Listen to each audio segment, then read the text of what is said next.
Salut tout le monde, c'est Kibiston dans SDB Story. Aujourd'hui on va parler de l'artiste musicien congolais Fally Ipupa. Fally Ipupa Nsimba est né le 14 décembre 1977 à Kinshasa, en RDC, de Monique Bolutu Limbo et de Faustin et Bamba Ipupa. Fally a un frère, Boni, et deux sœurs, Tina et Nicolette Ipupa. Il grandit dans le quartier Bandalungwa, quartier rythmé par les boîtes de nuit, les bars, et étant aussi le siège mythique du groupe Wenge Musica qui donnera l'envie à Fally de devenir plus tard musicien professionnel. Durant son enfance, Fally Ipupa est extrêmement timide en raison de son bégaiement et zézément, ce qui peut toujours s'entendre dans certaines de ses chansons. Fally Ipupa est père de 5 enfants, Marcosis Ipupa, Jaden, Vincenzo, Keina et Malka Monikel Ipupa. Le premier contact de Fally Ipupa avec la musique était dans les années 84-85 quand il allait au village pendant les vacances et jours fériés et observait les groupes traditionnels participant à plusieurs événements. C'est là qu'il a commencé à être attiré par le tambour. Cette attirance pour le tambour qui s'est aussi développée à Kinshasa avec le groupe traditionnel et Fanjobila de Kitambo a fait que Fally était souvent renvoyé de la classe parce qu'il faisait trop de bruit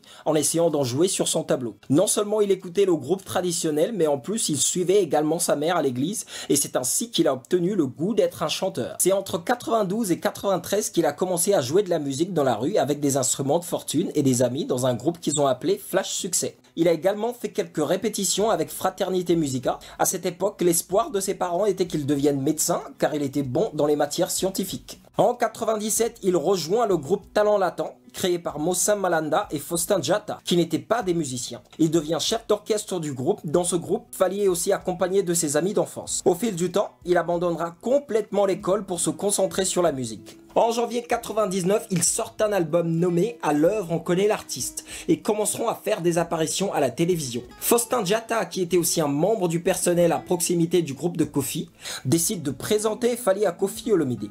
Ce dernier donnera une bonne somme d'argent pour le faire entrer au sein de son groupe, ce qui lui vaudra le surnom d'Anelka et du transfert le plus cher, en référence à Nicolas Anelka qui était impliqué dans un gros transfert à l'époque, 220 millions de francs, 34 millions d'euros. Contrairement à ce que la grande majorité pense, l'album Droit Chemin, commercialisé le 10 juin 2006, a eu du mal à convaincre lors de sa sortie. Mais peu après, il s'est avéré être un franc succès. Il vaudra à son auteur le prix de meilleur interprète masculin de l'année lors de l'édition 2007 des Césaires de la musique. Le titre de meilleur artiste masculin africain la même année lors des Cora Awards et un disque d'or avec 85 000 exemplaires vendus. Avec le succès du disque engendré, Fally quitte le groupe Quartier Latin et commence sa carrière solo. En 2011, il est nominé dans la catégorie Worldwide Act au MTV Europe Music Awards, remporté malheureusement par le groupe asiatique Big Bang.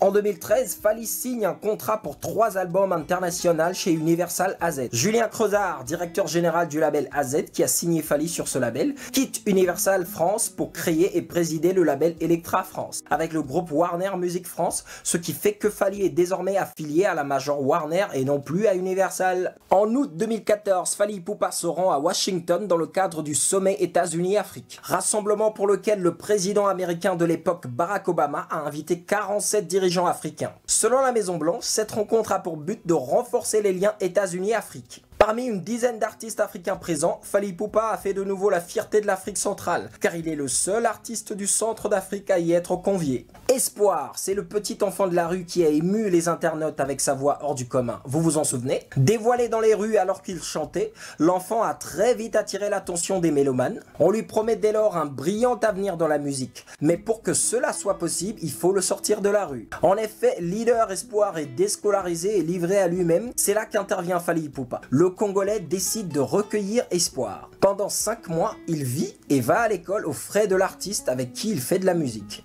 Dans une interview, Fally dévoilera les projets pour sa nouvelle recrue, lui offrir une bonne scolarité avant de l'intégrer dans l'univers de la musique. Les fans se réjouissent de la nouvelle et apprécient le geste, mais les choses prennent vite une autre tournure. Dans une autre interview accordée à une chaîne de télévision congolaise, le chanteur explique qu'il a lâché Espoir et en donne les raisons. Il raconte alors qu'il souhaite emmener Espoir en France, entreprend les démarches administratives de rigueur, passeport, visa.